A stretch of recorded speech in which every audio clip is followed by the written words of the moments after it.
But I'm, Jackie, in no doubt at all about your responsibility in this. And 2 million of us on the streets of London told you so at the time.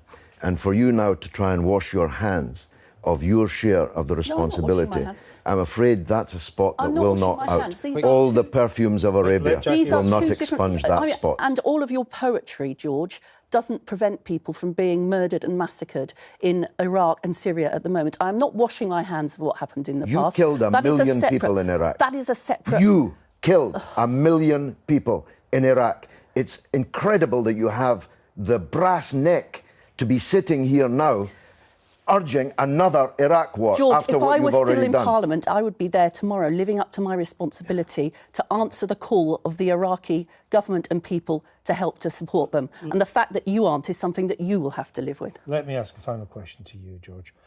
If not bombing, if not intervention, how do we deal with this cancer? Give Iraq the weapons that it's already paid for but haven't been delivered. Strengthen the Peshmerga. Strengthen the governments of Iraq and Syria, and ask Saudi Arabia, Turkey and Iran to fight this battle. It's their battle, not ours.